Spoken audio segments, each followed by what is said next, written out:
ભરાય અને સરોવરનો જ્યારે યોગ્ય ઉપયોગ થાય ત્યારે તે મહેનત સાર્થક કરી ગણાય। આવી જ રીતે આપણી નાની નાની રકમ એકઠી કરી આપણા નાણાંનું આયોજન કરતા હોઈએ છીએ, પણ એ યોગ્ય રીતે ન થયું હોય તો બધી જ મહેનત નિરર્થક થઈ જાય છે। એબીસી બજારનો મની મેનેજર શો તમારી કોઈ પણ નાણાકીય આયોજનમાં કરેલી મહેનતને નિષ્ફળ નહીં થવા દે। દરરોજ નવા ટોપિક વિશે ચર્ચા કરવા હાજર છું હું પ્રીતિ દલાલ। આજના એપિસોડમાં આપણે વાત કરીશું નવ નાણાકીય ટેવ વેલ્થ ક્રિએશન માટે કેવી રીતે કેળવી શકો અને શું કરવું જોઈએ। દરેક માણસે તેના જીવનમાં અમુક વસ્તુઓની આદત બનાવી હોય છે, જેમાં સારી અને ખરાબ બંનેનો સમાવેશ થાય છે। સારી આદતથી માણસ સારું કામ કરી શકે છે, જ્યારે ખરાબ આદત માણસને નુકસાન કરતી હોય છે। જ્યારે વાત આવે તમારા નાણાંની, તો ખરાબ આદત બિલકુલ પરવડે નહીં। તો આજે અમે તમારા સાથે 9 સારી આદતોનું લિસ્ટ બનાવ્યું છે, જે તમારા માટે વેલ્થ ક્રિએશન માટે ઉપયોગી થઈ શકશે અને એ અનુસરશો તો તમારા માટે ખૂબ જ ઉપયોગી થશે। અને આ આદતોનું લિસ્ટ આપણા સામે પ્રેઝન્ટ કરવા જોડાઈ રહ્યા છે ટ્રાન્સફર કન્સલ્ટન્સીના ડિરેક્ટર કાર્તિક ઝવેરી। કાર્તિકભાઈ, સ્વાગત છે। અને આજે તમે જે ટિપ્સ આપણને આપવાના છો, જે ટેવ આપણે જે રાખવાની છે યા કહેવાના છો, એમાં આઈ થિંક બહુ એક્સાઇટિંગ છે, કારણ કે વેલ્થ ક્રિએશન બધાને કરવું હોય છે, પણ એનો રસ્તો પ્રોપર ખબર નથી હોતો। તો વેલ્થ ક્રિએશન કરવા માટે કઈ ફાઇનાન્શિયલ હેબિટ્સ આપણે રાખવી જોઈએ? સૌથી પહેલી વસ્તુ આપણે વાત કરીને કોઈક પણ આપણે હેબિટ નવી ડેવલપ કરવી હોય તો ઘણું બધું રિસર્ચ થયેલું છે વર્લ્ડમાં, વિશ્વભરમાં, અને એમ કહેવામાં આવે છે કે તમે કોઈક વસ્તુને સતત 1 મહિના સુધી રેગ્યુલરલી કરો તો એ આદત બની જાય છે। તમે 1 દિવસ, 2 દિવસ, 4 દિવસ કરશો અને પછી જો છોડી દેશો તો પછી એ આદત નહીં બને। તો ટાર્ગેટ રાખો કે આગલા 1 મહિનામાં જો આમાંથી તમે થોડી ઘણી પણ વસ્તુઓને જો અમલમાં લાવી શકો તો એક હેબિટ બની જશે। તો સૌથી પહેલી વસ્તુ વાત કરીએ, યુ સી આ હેબિટ્સ પણ છે, આ ઘણી બધી વાર તમને લાગશે કે આ બધી હેબિટ્સ ઓલમોસ્ટ કોમન સેન્સ જેવું છે, કે આ તો આપણે ખબર જ હતી, પણ ઘણીવાર શું થઈ જાય છે કે આપણે એને અમલમાં નથી લાવી શકતા। તો આ હેબિટ્સની આપણે શરૂઆત કરશું તો જે પહેલી હેબિટ મને લાગે છે કે જે અનુભવથી એમ દેખાઈ આવે છે કે જે સૌથી મોટામાં મોટું નુકસાન કરે છે એ છે ખર્ચો। ખર્ચો એટલો બધો થઈ જાય છે કે આપણે એની પર કંટ્રોલ નથી કરી શકતા। તો કંટ્રોલ કરવો ખર્ચાને એ સૌથી પહેલી હેબિટ। પણ યુ સી આ બોલવું સહેલું છે, એ એટલું બધું અમલમાં લાવવું એટલું બધું ઇઝી નથી। પણ આ કેવી વસ્તુ છે, હું તમને એક અલગ ટાઈપનો દાખલો આપું। આજે તમારી પાસે ઓફિસ છે, તમે ઓફિસમાં કામ કરો છો કે તમારો પોતાનો વ્યવસાય હોય, તમે ઓફિસની બહાર લોકો ગમે ત્યારે સવારે આવતા હોય, તમારે જો અટેન્ડન્સ મોનિટરિંગ કરવું હોય તો એના માટે જો તમે ઓટોમેટિક ઓલું થંબ પ્રિન્ટવાળી બાયોમેટ્રિક સિસ્ટમ લગાડી દો તો લોકોને ઓટોમેટિકલી ખબર પડી જશે કે જ્યારે આવી સિસ્ટમ છે, તમે અંદર આવશો તો તમારું કાર્ડ એની સામે દેખાડશો કે અંગૂઠો દેખાડશો એટલે તરત ખબર પડી જશે કે કયા ટાઈમે આવેલા અને કયા ટાઈમે તમે જાઓ છો, એટલે તમે કેટલા કલાક દિવસમાં કામ કર્યું ખબર પડી જાય છે। હવે એનાથી તમને પેનલ્ટી થાય કે ન થાય, પણ તમે આનાથી એકવાર ચેતવી જશો જ એટલે તમને એકવાર તો વોર્નિંગ સિગ્નલ આવી જશે કે આ કોઈક તો મોનિટર કરે છે। એ જ રીતે ખર્ચાને કંટ્રોલ કરવા માટે જો આપણે ખાલી થોડું ઘણું બજેટિંગ કરીએ કે આપણે આ રીતે આપણો ખર્ચો કરવો છે, કે આપણે આ રીતે આપણો ખર્ચાનું એનાલિસિસ કરવું છે। ખર્ચો તમે લખો ડાયરીમાં દિવસનો કે તમે સેના ઉપર શું ખર્ચો કર્યો, તમે કોને કેટલી સેલેરી આપી, કોને કેટલા પૈસા તમે એન્ટરટેનમેન્ટ ઉપર નાખ્યા, તમને ખાલી એક આઈડિયા આવશે। ને પછી મહિનાના એન્ડમાં એનું એક પર્સેન્ટેજ કાઢજો કે એન્ટરટેનમેન્ટમાં આપણે 30% પૈસા વાપરી નાખ્યા, કે આપણે ઈએમઆઈમાં 20% પૈસા આપણા વાપરી નાખ્યા। મહિનાની જે આવક છે એમાંથી કેટલા પર્સેન્ટેજ પૈસા ક્યાં વપરાય છે અને પછી એમાંથી ક્યાંય કટ કરી શકાય, અને જો એ કટ કરી શકો તમે તો આ એક સરસ આદત તમને આવી જશે। અને ધીરે ધીરે આપણે કોમ્પ્રોમાઇઝ કરવાની વાત નથી કરતા, પણ ખાલી થોડીક વસ્તુ ડિસિપ્લિન અને કંટ્રોલમાં લાવવાની વાત કરી રહ્યા છે। જી બરાબર છે। એક યાદી બનાવીએ તો આપણને ખબર પડી જશે કે ક્યાં આપણે વધારે ખર્ચા કરીએ છીએ ને તો જ કાપ મૂકવાની આપણને જો જરૂરત લાગે તો મૂકી શકશું, પણ જો કોઈ હિસાબ કિતાબ જ નહીં રાખીએ તો ખબર નહીં પડે કે મંથના એન્ડમાં ક્યાં વધારે પૈસા વપરાઈ ગયા, કારણ કે એ દિવસે તો વપરાઈ જાય છે પણ પછી યાદ નથી રહેતું। કાર્તિકભાઈ, તો આ બધું તો આપણે કરીએ બરાબર છે, પણ આને યોગ્ય રીતે ઇમ્પ્લિમેન્ટ કેવી રીતે કરવું ને એના માટે ગુડ હેબિટ શું રાખવી જોઈએ? સો આના માટે it's a very good simple thing કે તમારું જે વિચારવાની જે પ્રક્રિયા છે એને રિવર્સ કરી નાખો। Reverse your thinking. એટલે નોર્મલી આપણે શું કરતા હોઈએ છીએ, આપણે કમાઈએ છીએ, ખર્ચો કરીએ છીએ, જે બચશે એમાંથી આપણે ઇન્વેસ્ટમેન્ટ કરવાનો વિચાર કરતા હોઈએ છીએ। આ આખી ફોર્મ્યુલાને જ બદલી નાખો। આપણે જે પણ કમાઈએ છીએ, સમજો આપણી સેલરી કે આપણા પૈસા 30 તારીખે આવે છે કે 5મી તારીખે આવે છે કે જે પણ તારીખે આવતા હોય એ પ્રમાણે એમાંથી સૌથી પહેલી વસ્તુ આપણે એક ઇન્વેસ્ટમેન્ટ કરી નાખીએ। એટલે એક ઇન્વેસ્ટમેન્ટનું ફિક્સ બજેટ કરીને ઇન્વેસ્ટમેન્ટ કાઢી નાખીએ તો જે બજેટની આપણે વાત કરતા હતા 5 મિનિટ પહેલા, એ જ વસ્તુને આગળ ચલાવતા હતા, અમલમાં કઈ રીતે લાવવું એક એ 20%, 25%, 50% જે પણ પૈસા તમને યોગ્ય લાગે એ પૈસા સાઈડ ઉપર મૂકી દો. એ તમારું ઇન્વેસ્ટમેન્ટ થઈ ગયું. તો income minus investment is equal to expenses. આખી ફોર્મ્યુલા જ બદલી નાખો. નોર્મલી લોકો શું કરતા છે, ઇન્કમ માઇનસ એક્સપેન્સ, જે વધ્યું એમાંથી ઇન્વેસ્ટમેન્ટ કરો, એ ફેરવી નાખો ફોર્મ્યુલા. જે પણ ઇન્કમ થાય એમાંથી પહેલા ઇન્વેસ્ટમેન્ટ કરી નાખો, પહેલા જ 5 દિવસમાં કે પહેલા જ 3 દિવસમાં, એટલે પૈસા બેંક એકાઉન્ટમાંથી જ નીકળી જાય અને પછી જે વધશે એમાંથી તમારો ખર્ચો કરો. તો તમે આ રિવર્સલ ઓફ થિંકિંગ કે રિવર્સ થિંકિંગની ફોર્મ્યુલા કરશો તો કદાચ આ એક સરસ હેબિટ બની જશે. જી, અને એમાં ટેન્શન પણ નહીં રહે, કારણ કે આપણે બેક ઓફ ધ માઇન્ડ આપણને ખબર છે કે પહેલાં તો આપણે ઇન્વેસ્ટ કરી દીધું છે, આપણે સેવ કરી દીધું છે આપણું ઇન્વેસ્ટમેન્ટ નું પોર્શન, અને બાકીના જે પૈસા છે એમાં તો રાજાની જેમ આપણે રહી શકીએ છીએ, કારણ કે પછી જો તો બધા વપરાઈ બી જાય તો દુઃખ નહીં રહે કે ઓકે મેં ઇન્વેસ્ટમેન્ટ ન કર્યું ને બધા ખર્ચાઈ ગયા. તો એના માટે પણ કાર્તિકભાઈ, જે તમે પહેલો સ્ટેપ કહ્યો કે ભાઈ એક યાદી બનાવો, એક એક્સપેન્સ શીટ બનાવો કે કેટલી ઇન્કમ છે ને તમે એમાંથી ક્યાં ક્યાં એક્સપેન્સ કરો છો ને કેટલા તમારી પાસે પૈસા બચે છે. એના પરથી બી તમે કહી શકશો કે ભાઈ આટલું તો તમે ઇન્વેસ્ટમેન્ટ આરામથી કરી શકો છો કે ભાઈ 30%, 40% તમારા ઇન્કમના વપરાઈ જાય છે તો તમે બાકીના આરામથી ઇન્વેસ્ટ કરી શકો છો. તો પહેલા જ ઇન્વેસ્ટમેન્ટ કરી દો ને બાકીમાંથી આપણે ખર્ચા ચલાવી શકીએ છીએ. કાર્તિકભાઈ, ઇન્વેસ્ટમેન્ટ કરવા માટે કઈ ગુડ હેબિટ્સ અપનાવવી જોઈએ? સી, ઇન્વેસ્ટમેન્ટ અને એ કરવા માટે નોર્મલી લોકો છે ને એક ફરક નથી સમજતા. તો there is a difference between, understand the difference between saving and investment. જો તમને આ બે શબ્દોનું અંતર ખબર પડી જશે ને તો તમારી એક સરસ હેબિટ થઈ જશે કે તમે એ સરસ હેબિટના મુજબ તમે ખાલી ઇન્વેસ્ટમેન્ટ કરશો અને તમે સેવિંગ કોઈ દિવસ નહીં કરો. એટલે આ તમને સમજાવું અલગ રીતે. લોકો જે પણ આપણે સેવિંગ કરતા હોઈએ છીએ તો એ સેવિંગનું સૌથી એક મોટું એક તપાસણી કરવાની કે એક ચકાસવાની એક રીત હોય છે. તમારું જે સેવિંગ થઈ રહ્યું છે એમાં તમને રિટર્ન કેટલું મળે છે. એ રિટર્ન આપણા દેશમાં કે આપણા શહેરમાં કે આપણી જે જ્યોગ્રાફી છે, જ્યાં પણ આપણે રહીએ છીએ, જે પણ દેશમાં કે જે પણ શહેરમાં, એ શહેર કે એ દેશનું ઇન્ફ્લેશન રેટ શું છે. તમે જો તમારું રોકાણ એવું કર્યું હોય કે જે ઇન્ફ્લેશનથી ઓછું છે તો નેચરલી એ એક સેવિંગ થયું, કારણ કે એ તમારા ખાલી તમારા પૈસા જાળવશે. પણ તમારે ધન સંપત્તિ આગળ બનાવવી હશે તો એ ઇન્ફ્લેશનથી વધુ જ હોવું જોશે. હવે પછી એના માર્ગ ઘણા બધા આવે છે. આપણે જો ઇન્ડિયાની વાત કરીએ તો ઇન્ડિયામાં લગભગ આશરે 6 થી 7%, 8% જેટલું ઇન્ફ્લેશન ચાલતું હોય છે. એવરેજ 7% જો ઇન્ફ્લેશન લઈ લો તો જે પણ એવું ઇન્વેસ્ટમેન્ટ હોય જેમાં તમને 7%થી ઓછું મળતું હોય કે ઓછું મળવાની એક પોસિબિલિટી હોય કે 7%થી તો વધારે મળવાનું જ નથી, તો નેચરલી એક કોન્ઝર્વેટિવ સેવિંગ થઈ ગયું કે એમાં ખાલી તમે પૈસાની બચત કરો છો. એ બચત તમે તમારી તિજોરીમાં પણ રાખો કે બેંક એકાઉન્ટમાં પડે રાખો પૈસા કે જેમાં 4-5% મળે છે, કે કોઈ પણ એવું બીજું અન્ય ઇન્વેસ્ટમેન્ટ કરો જ્યાં તમને ઇન્ફ્લેશનથી ઓછું દર મળે છે, તો એ તમારું સેવિંગ થયું. અને જો તમે ઇન્વેસ્ટમેન્ટ કરવાનું શરૂ કરશો તો ઇન્વેસ્ટમેન્ટ એ જ વસ્તુ હોય કે જે તમને ઇન્ફ્લેશનથી વધારે પૈસા આપવાનું હોય, કે ઇન્વેસ્ટમેન્ટ ઇન્ફ્લેશન કરતાં વધારે રિટર્ન આપવાનું હોય, રાઈટ? તો હવે એ રિટર્ન તમને કદાચ મ્યુચ્યુઅલ ફંડમાં મળે, તમને એ રિટર્ન રિયલ એસ્ટેટમાં મળશે, લેન્ડમાં મળશે. તમને એ બધા ટાઈપનું તમે ઇન્વેસ્ટમેન્ટ કરશો કે તમે કોઈક એવા બોન્ડ્સમાં ઇન્વેસ્ટમેન્ટ કરશો કે જ્યાં તમને હાયર રેટ મળે છે. ઘણા બધા એનઆરઆઈઝ માટે ફોરવર્ડ કવર એક બહુ ઇન્ટરેસ્ટિંગ વસ્તુઓ હોય છે જે બેંક્સ લઈ આવે છે, એમાં તમને વધારે રિટર્ન મળતું હોય છે નેચરલી ઇન્ફ્લેશન કરતાં. તો એ બધા ઇન્વેસ્ટમેન્ટ ઘણા યોગ્ય હોય છે અને એ એક સરસ હેબિટ બની શકે કે ઇન્વેસ્ટમેન્ટ કરો, સેવિંગ નહીં કરો. ઓકે, તો બરાબર છે. અને આમે કાર્તિકભાઈ, તમે ઓલવેઝ કહેતા આવ્યા છો કે ઇન્વેસ્ટમેન્ટ એવી રીતે કર્યો કે જે ઇન્ફ્લેશનને બીટ કરી શકે, જેથી જો બીટ કરશે તો જ તમારું એક કેપિટલ અપ્રિસિએશન થશે જતા દિવસે. અને સેવિંગ્સ ને ઇન્વેસ્ટમેન્ટમાં આ ફરક સમજાવવાથી આઈ થિંક દર્શકોને બહુ જ એક માહિતી મળી છે અને હવે વધારે બેટર ઇન્વેસ્ટમેન્ટ કરશે કે ભાઈ ઇન્ફ્લેશનના રેટથી આપણને જ્યારે વધારે રિટર્ન મળે તો એને ઇન્વેસ્ટમેન્ટ કહેવાય. ફાઇનાન્શિયલ પ્લાનિંગનો વેલ્થ ક્રિએશનમાં કઈ રોલ ખરો? ઘણો મોટો રોલ છે. એટલે યુ સી, ફાઇનાન્શિયલ પ્લાનિંગ તો બહુ મોટી વસ્તુ થઈ ગઈ, પણ હું તમને એક બહુ સિમ્પલ, આપણે તો હેબિટની વાત કરીએ છીએ ને, તો હેબિટ દર વર્ષે આપણે નોર્મલી શું થતું હોય છે કે નવું વર્ષ થતું હોય છે ત્યારે આપણે કહીએ છીએ આજે આ વખતના નવા વર્ષના શું નવા રેઝોલ્યુશન છે, કે આપણે દિવાળીમાં લોકોને મળતા હોય છે કે આ આગલા વર્ષમાં આપણે શું કરવું છે.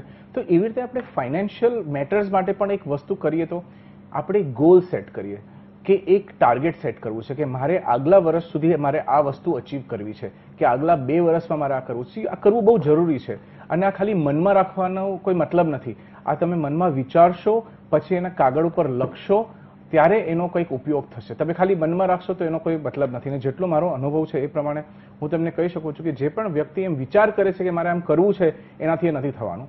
જો વિચાર કરીને લખી છે કે લખેલું છે કે મારે આ જ કરવું છે તો જ થશે, અદરવાઇઝ નથી થતું ઘણી બધી વાર. એટલે આમાં શું કહીએ છીએ આપણે કે એક ગોલ સેટ કરો, એક ટાર્ગેટ, એક લક્ષ્ય બનાવો કે મારે જો હોલિડે કરવા જવું છે, મારે 3 લાખ રૂપિયા એક હોલિડે ઉપર ખર્ચો કરવો છે, તો એના માટે મારે આગળના 12 મહિનામાં જો હોલિડે કરવું છે તો દર મહિને મારે 25,000 રૂપિયા આશરે જોડવા પડશે.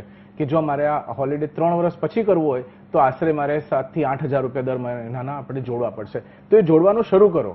એટલે તમે ગોલ બનાવશો તો જ તમને કંઈક એનું ફળ પ્રાપ્તિ થશે. જો લક્ષ્ય હશે તો જ એનું ફળ મળશે. લક્ષ્ય તમે લખેલું નહીં હોય તો એનો કોઈ ઉપયોગ નથી.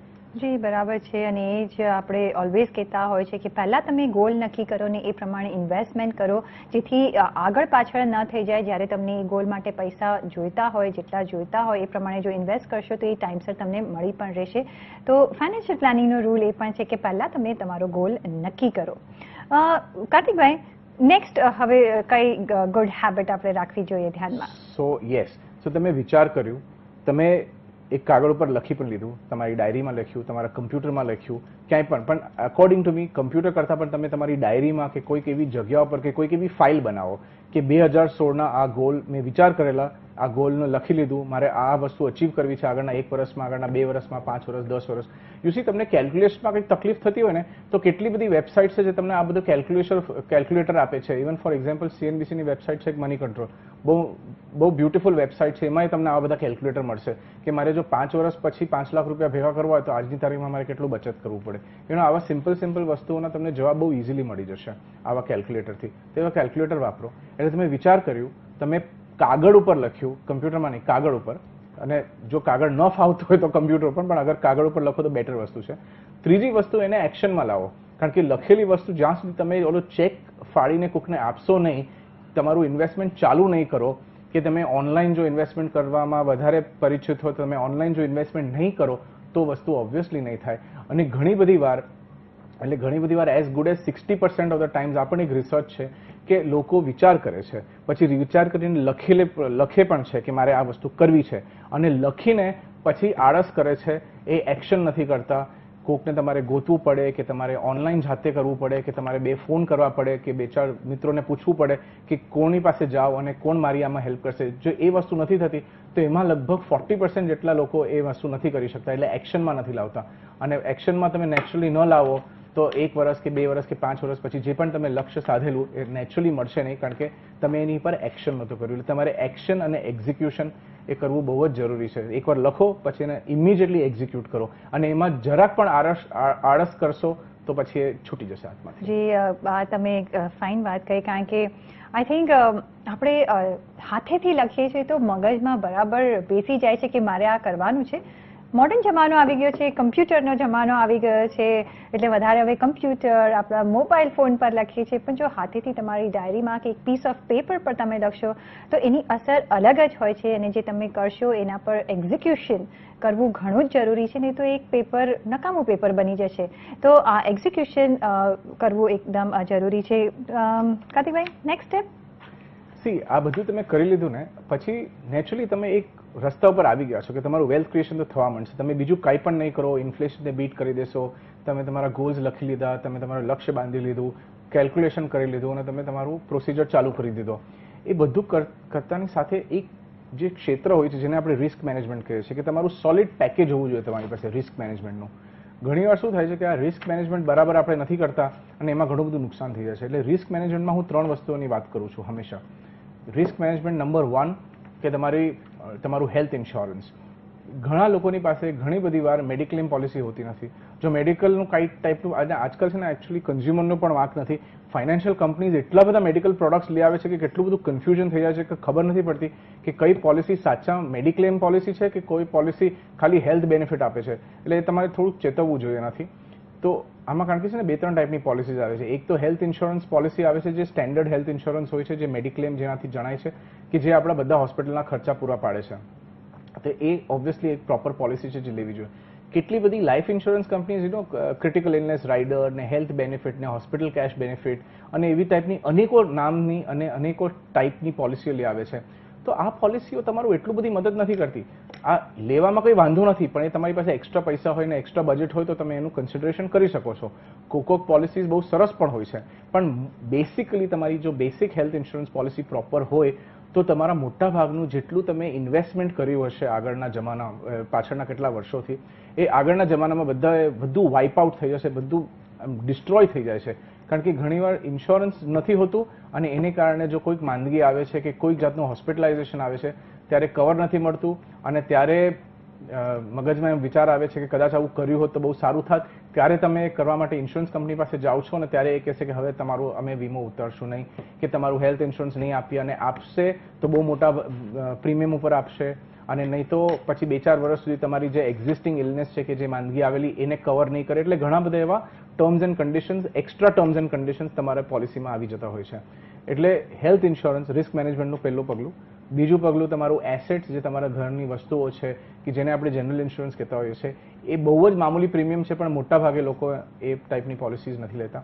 અને ત્રીજી વસ્તુ ઓફકોર્સ લાઈફ ઇન્સ્યોરન્સ, કે તમારી પાસે આજે લોન્સ હોય, તમે આજે ઓવરડ્રાફ્ટ ઉપર કામ કરતા હોય, કે તમે આજે તમારી પાસે આટલા બધા પૈસા તમે માર્કેટમાંથી સમજો લીધા હોય અને તમારે એ બધા ચૂકવવાના હોય, અને ઘણીવાર કોઈક આમ તેમ થઈ જાય, કોઈક વાર ન કરે નારાયણ, તો પછી ફેમિલી ઉપર કેટલી મોટી તકલીફ અને સંકટ આવી જતો હોય છે.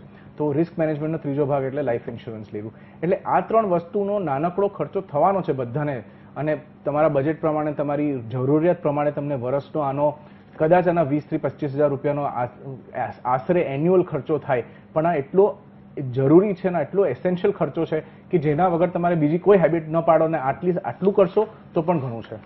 જી, અને ઓલવેઝ આપણા એક્સપર્ટ્સ કાર્તિકભાઈ, ગૌરવ બધા જ કહેતા આવ્યા છે કે ભાઈ પહેલાં તમે તમારી જાતને સિક્યોર કરી લો, તમારા ફેમિલીને સિક્યોર કરી લો, તમારી હેલ્થને સિક્યોર કરી લો. એક વખત એ કર્યા પછી તમારું ઇન્વેસ્ટમેન્ટ કરો, પણ પહેલાં એ જ, કારણ કે ઓલવેઝ હું કહું છું કે કાલે ક્યારે શું થશે, નેક્સ્ટ મુમેન્ટ પર શું થશે આપણને ખબર નથી. તો એ જાતની સિક્યોરિટી હશે તો તમારે એ માટે વરી નહીં કરવું પડે. કાર્તિકભાઈ, લોન્સ અને ક્રેડિટ કાર્ડ, ઘણો મોંઘવારીનો જમાનો થઈ ગયો છે, તો લોન્સ લેવી પડે છે, ક્રેડિટ કાર્ડ આપણે વાપરતા હોઈએ છીએ. એના માટે શું ટિપ્સ છે, અને શું લોન અને આપણે ક્રેડિટ કાર્ડ લઈએ છીએ તો એ ખરાબ હેબિટ ગણાય છે? સી, ક્રેડિટ કાર્ડ અને લોન્સ ખરાબ વસ્તુ નથી. આ બે, જે હું તમને 2 હેબિટ્સની વાત કરીશ. એક તો ક્રેડિટ કાર્ડ ઉપર ઓવરસ્પેન્ડ ના કરવું. એટલે જેટલા લોકો ક્રેડિટ કાર્ડ વાપરે છે, ઘણા લોકો નથી વાપરતા, એ ખરાબ વસ્તુ છે, એની આપણે વાત કરશું 2 મિનિટમાં. પણ જે લોકો વાપરે છે અને જે લોકો સમજ્યા વગર વાપરે છે, એટલે મીન્સ એટલા બધું વાપરે છે કે લિમિટ છે, આટલા પૈસા છે તો આટલા પૈસા હું ફ્રીલી વાપરી શકું, તો that is not the way. કે તમે એટલું વાપરશો તો ક્યારેક તો તમારે ચૂકવવું પડશે. પછી ઘણીવાર એવી સ્થિતિ આવી જાય છે કે જે ચૂકવવાનું હોય છે મહિનાનું, એ કદાચ ઇન્કમથી વધારે હોય છે, કે ઇન્કમનો સૌથી મોટો ભાગ એ ક્રેડિટ કાર્ડનો બિલ ચૂકવવામાં નીકળી જાય છે. જો એ નથી ચૂકવી શકતા તો પછી સિબિલમાં બેડ રેટિંગ થઈ જાય છે અને આગળ જતાં કોઈ પણ જાતની લોન્સ કે એવું કંઈ મળશે નહીં. એટલે ક્રેડિટ કાર્ડ ઉપર રાખવું, પણ કોઈ દિવસ ઓવરસ્પેન્ડ ના કરવું. પણ એના માટે પણ એક રૂલ છે. તમે ક્રેડિટ કાર્ડમાં એટલું જ સ્પેન્ડ કરો જેટલું તમને ખબર હોય કે મારે આજની તારીખમાં તરત કેશ આપીને જો આ વસ્તુ ખરીદવાની હોય તમારી પાસે એની ક્ષમતા છે કે નથી. તો એ જ ખાલી એક રૂલ તમે પાછળ રાખશો, એક ગુરુ મંત્ર રાખશો કે આ હું વસ્તુ લઉં છું એઝ અ કન્વિનિયન્સ મેટર, ખાલી કન્વિનિયન્સ ખાતે, કે મારે ખિસ્સામાં 10,000 રૂપિયા લઈને ન ફરવું પડે એટલે હું અત્યારે કાર્ડ રાખું છું. પણ મારે જો આનું ચૂકવવાનું આપવું પડે તો મારી પાસે કાલને કાલ સવારે બેંકમાં જમા કરવા માટે પૈસા છે. તમે એ રૂલથી ક્રેડિટ કાર્ડ કન્વિનિયન્સ તરીકે વાપરશો તો it's a very good idea. અને એમાં તમને કન્વિનિયન્સમાં એક બીજી એ ફેસિલિટી છે કે તમને થોડોક સમય મળે છે કે તમે આજે ખર્ચો કર્યો તો તમને કદાચ 10 દિવસ, 15 દિવસ કે 25 દિવસ તમારી જે પણ ક્રેડિટ સાયકલ હશે એ પ્રમાણે તમને પેમેન્ટ કરવાની ફેસિલિટી મળે છે. જો તમે એને ફેસિલિટી તરીકે વાપરશો તો એક સુપર્બ વસ્તુ થઈ જાય છે. એટલે એ ઓવરસ્પેન્ડ ના કરવું અને જેટલા પૈસા હોય એટલો જ ખર્ચો કરવો, તો એ હેબિટ થઈ જાય. અને બીજો એક જે હેબિટ છે જેની આપણે વાત કરશું એ કંટ્રોલ્ડ ડેટ. એટલે મીન્સ લોન લેવું is not a bad idea. હવે ફોર એક્ઝામ્પલ તમે જે હોમ લોન લેશો તો એ બહુ સરસ વસ્તુ છે, પણ સૌથી પહેલી વસ્તુ, તમે કોઈ પણ લોન લો એની પહેલાં એક રૂલ જાણી લો કે 20 થી 25% તમારી ઇન્કમ તમે ઇન્વેસ્ટ કરી શકો છો, તમે એને સાઈડ ઉપર મૂકી શકો છો. સૌથી પહેલી વસ્તુ એ. બાકીના તમને ઓબ્વિયસલી 20 થી 25% તમારી જે ઇન્કમ હશે કે કદાચ 30% તમને તમારા ઘર ખર્ચમાં કે ઘર ચલાવવાના ખર્ચમાં જરૂરત પડશે. તો એ, અને પછી બાકીના પૈસા ઉપર આપણે 40 થી 50% સુધીનો કેપ કરી નાખીએ. પછી તમે એમાં પર્સનલ લોન લો કે પછી તમે એમાં હોમ લોન હોય તમારી, કે તમારી સ્કૂટર લોન હોય, કે તમારી ગાડીની લોન હોય, કોઈ પણ જાતની લોન હોય, એ બધી લોન્સના ટોટલ EMI જો 40 થી 50% તમારી જે નેટ ઇન્કમ તમારી પાસે આવે છે એનાથી ઓછી હશે તો એ કે હેલ્ધી લેવલ છે. એટલે too much debt is a bad idea. એટલે ડોન્ટ ઓવરડુ કે don't overstretch in debt. તો એ એક વસ્તુ તમારે ધ્યાનમાં રાખવી જરૂરી છે. તો આ બે હેબિટ્સ કરો, અને આ બે હેબિટ છે ને એક સાથે લિંક્ડ છે એક રીતે આમ જોવા જાવ તો.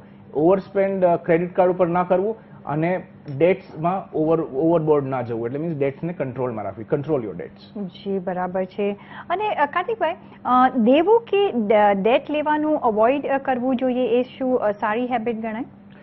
સી, અવોઇડ કરવું is not a very good idea. કારણ કે ઘણીવાર શું થતું હોય છે કે લોન્સથી જ ઘણા બધા તમારી ઈચ્છાઓ, તમારા સપનાઓ પૂરા થઈ જતા હોય છે. પણ તમે જો આ ફોર્મ્યુલાને ધ્યાનમાં રાખશો, 25, 25 અને 50, એટલે 25% મારું ઇન્વેસ્ટમેન્ટ થવું જોઈએ. પહેલી વસ્તુ, સૌથી પહેલો પગલું એ છે. બીજા 25 થી 30% કે 40%માં મારું ઘર ખર્ચ નીકળી જવો જોઈએ, અને બાકીના જેટલા પૈસા બચે છે એને હું ઇન્સ્ટોલમેન્ટના લઉં. તો ઘણીવાર શું થાય છે કે લોકો લાલચમાં, રિયલ એસ્ટેટમાં એટલા બધા EMI બનાવી દે છે કે પછી ઘર ખર્ચમાં પ્રોબ્લેમ થઈ જાય છે, અને ઇન્વેસ્ટમેન્ટ તો લગભગ થતું જ નથી. તો એ ખરાબ વસ્તુ છે. કારણ કે યુ સી, કોઈક વાર એવું થઈ જાય લાઈફમાં કે કોઈક જરૂરિયાત આવે કે કોઈક કારણસર આપણી પાસે લોન ઘણી બધી થઈ જાય, પણ એને એ લોન કોમ્પન્સેટ કરવા માટે જો તમે આ ઇન્વેસ્ટમેન્ટનો રૂલ ઓબ્ઝર્વ કરતા રહેશો, ઇન્વેસ્ટમેન્ટની આ હેબિટ કરતા રહેશો 25% ઇન્વેસ્ટમેન્ટની, તો શું થશે કે તમારી પાસે ઓલવેઝ એક બેકઅપ રહેશે. ભલે તમે EMI ભરો છો, તમે લોન લો, એનો મતલબ એમ નથી કે તમારે તમારું ઇન્વેસ્ટમેન્ટ વાપરીને ઇન્વેસ્ટમેન્ટ ન્યુટ્રલ કરી નાખો, કે ઇન્વેસ્ટમેન્ટ ક્લોઝ કરી નાખો અને લોન ચૂકવી દો. ઇન્વેસ્ટમેન્ટ તો ચાલતું જ રહેવું જોઈએ. કારણ કે તમારી પાસે બીજો કોઈ ઉપાય ન હોય કે ઇન્કમ બંધ થઈ જાય, કે ઇન્કમ આવવાની બંધ થઈ જાય, કે બિઝનેસ ટોટલી બેન્કરપ્ટ થઈ જાય, ત્યારે તમે ઇન્વેસ્ટમેન્ટ ઉપર વાપરો. એટલે ત્યારે ઇન્વેસ્ટમેન્ટને એઝ અ બેકઅપ લાવો. ઇન્વેસ્ટમેન્ટને કન્વિનિયન્સ તરીકે વાપરવા માંડશો તો ઓબ્વિયસલી પ્રોબ્લેમ થઈ જશે. એટલે ડેટમાં કંઈ પ્રોબ્લેમ નથી, લોન્સ લેવામાં કોઈ પ્રોબ્લેમ નથી, પણ સમજી વિચારીને જો લેશો તો આ એક સરસ હેબિટ થઈ જશે. જી બરાબર છે. અને કાર્તિકભાઈ, લાસ્ટ અને 9મી ગુડ હેબિટ આપણે શું રાખવી જોઈએ? યુ સી, આ એક તમને લાગશે કે આ એક કોન્ટ્રોવર્શિયલ વાત કરીએ છીએ. હું લેવરેજની વાત કરું છું. લેવરેજ એટલે ફાઇનાન્શિયલ ભાષામાં કહીએ તો લેવરેજ કે મારી પાસે જેટલા પૈસા છે એનાથી હું વધારે વસ્તુ અચીવ કરવા માટે બેંકથી વધારે પૈસા લઉં. એટલે ટૂંકમાં સિમ્પલ ભાષામાં લોન લેવાની વાત કરીએ છીએ આપણે. કે લેવરેજ કરવું એક સારી વસ્તુ છે. કારણ કે લેવરેજ કરવાથી ઘણીવાર શું થઈ જતું હોય છે કે આપણો જે ગ્રોથ છે, કે આપણી જે પ્રગતિ છે, એ એક ડગલાની જગ્યાએ 4 ડગલા સુધી પ્રગતિ થઈ શકે છે. એટલે આપણે 5 મિનિટ પહેલા વાત કરી કે લોન કંટ્રોલમાં રાખવી. યસ, આપણે ઓલા બધા 25, 50 ના પેરામીટર્સ બરાબર રાખવા જોઈએ, પણ એની સાથે કેટલી વાર આપણી છે ને એવી માનસિક બિલીફ હોય છે કે લોન તો લેવી જ નથી. કોઈ પણ જાતનો ધંધો કરવો હોય તો આપણા પાસે જેટલા પૈસા હોય એટલા જ પૈસાથી ધંધો કરવાનો, અને એનાથી આગળ એક પૈસાનું બેંકના પૈસા નહીં લેવાના, કે માર્કેટમાંથી નહીં લેવાના પૈસા. કદાચ માર્કેટમાંથી ન લો કારણ કે પૈસા મોંઘા છે, પણ બેંક પાસેથી પૈસા જરૂરથી લેવા જોઈએ, કારણ કે એને આપણે લેવરેજ કહેતા હોઈએ છીએ. હવે લેવરેજ કરવાથી તમને શું શું ફાયદો થાય? ફોર એક્ઝામ્પલ, તમે લેવરેજ કરો, તમે શેના માટે લેવરેજ કરો છો, કે શેના માટે તમે એક્સ્ટ્રા લોન લો છો? કદાચ તમારે એક નવું લાઇન ઓફ બિઝનેસ ચાલુ કરવું છે, એના માટે કદાચ તમારે એક નવી મશીનની જરૂર છે. જો માર્કેટમાં એ વસ્તુની ડિમાન્ડ હોય, તમે એ મશીન લેશો, કેલ્ક્યુલેશન કરો, જો તમને એમાં નફો દેખાતો હોય કે 6-12 મહિનામાં, 1 વર્ષ 2 વર્ષમાં એનું બ્રેક ઇવન થઈ જતું હોય, બહુ મોંઘું મશીન હોય તો એના માટે તમે લોન લઈ શકો છો. તમારે લોન કદાચ એના માટે લેવી પડે કે નવું મશીન ફોરેનમાં મળતું હોય, તમારે ઇમ્પોર્ટ કરવું પડે, એના માટે લોન લો. કારણ કે એનાથી તમારું જે ગ્રોથ છે એ 4 ગણો થઈ જશે. એટલે તમારા જે સપના છે એ વધારે પાસે આવી જશે. અને આ પણ એક પ્લાનિંગની પદ્ધતિ છે. લોન્સમાં તમે કદાચ કોઈક વાર લોન્સ એવી રીતે લઈ શકો છો કે તમારે વધારે સ્ટાફ કરવો છે, કે તમારી પાસે વધારે પ્રોડક્ટ છે, કે વધારે ડિમાન્ડ આવે છે, તમારે વર્કિંગ કેપિટલ વધારે જોઈએ છે, એના માટે કદાચ તમે લેવરેજિંગ કરી શકો છો. તમે ફોર એક્ઝામ્પલ તમારે ઇન્વેસ્ટમેન્ટ કરવું હોય અને તમારે પ્રોપર્ટી લેવી હોય, એ પ્રોપર્ટી માટે તમારી પાસે રકમ તો છે જ તમારા ખિસ્સામાં, પણ તમારી પાસે, કારણ કે તમારી પાસે પૈસા છે એટલે તમે વધારે પૈસા બેંકની લોન લઈ શકો છો. કારણ કે આમાં શું થશે, તમે આ દાખલો તમને આપું, તમે એક પ્રોપર્ટી લો છો, એના માટે તમે લોનથી એ પ્રોપર્ટી લઈ લીધી, પછી તમારી પાસે ક્ષમતા છે કે તમે એનું EMI પે કરી શકો. તો આનાથી ફાયદો એ થશે કે તમારા જે પૈસા છે એને તો તમે ઇન્વેસ્ટ કરી શકો છો, અને તમે બેંકના પૈસા વાપરો છો, જેનું તમે EMI સમયસર આપી દો છો. અને જો તમને કોઈક વાર એવું લાગે કે પ્રેશર વધતું જાય છે, તો તમારી પાસે ઓલરેડી પૈસા છે અને બેંકની લોન ક્લોઝ કરી નાખો. પણ જો તમે મેનેજ કરી જાઓ તો તમારા 4-5 વર્ષમાં તમારી પ્રોપર્ટીનો વેલ્યુ ડબલ થઈ જશે, તમારું ઇન્વેસ્ટમેન્ટ ડબલ થઈ જશે, અને તમે પૂરું વ્યાજ પણ આપી શકો છો તમારી EMI થી. એટલે જે તમારું નેટવર્થ છે એ 4 ગણું વધી જશે. એટલે તમે લેવરેજ એક બહુ બ્યુટીફુલ રીતે તમે એનો વપરાશ કરી શકો છો. એટલે લેવરેજ ન લેવું એ એક બેડ હેબિટ છે. એટલે લેવરેજિંગ થોડુંક રાખો તો એ ઘણો ફાયદાની વસ્તુ છે. જી, અને જે તમારા બેટરમેન્ટ માટે જો થઈ શકે તો leverage is not bad. Kartikbhai, ઘણો આભાર તમારો આ નવ ફાઇનાન્શિયલ હેબિટ્સ વેલ્થ ક્રિએશન માટે સમજાવવા બદલ. અને CNBC બજારના તમામ શો તમે જોઈ શકો છો gujarati.moneycontrol.com પર. અને પર્સનલ ફાઇનાન્સને લગતા તમારા સવાલ અમને મોકલી શકો છો. તમારું નામ, શહેર, ઉંમર તેમજ તમારા કોન્ટેક્ટ નંબર સાથે ઈમેલ કરો અમને money@network18online.com પર. ફેસબુક પર સંપર્ક કરો facebook.com/CNBC બજાર પર. અને ટ્વીટ પણ કરી શકો છો twitter.com/CNBC બજાર પર.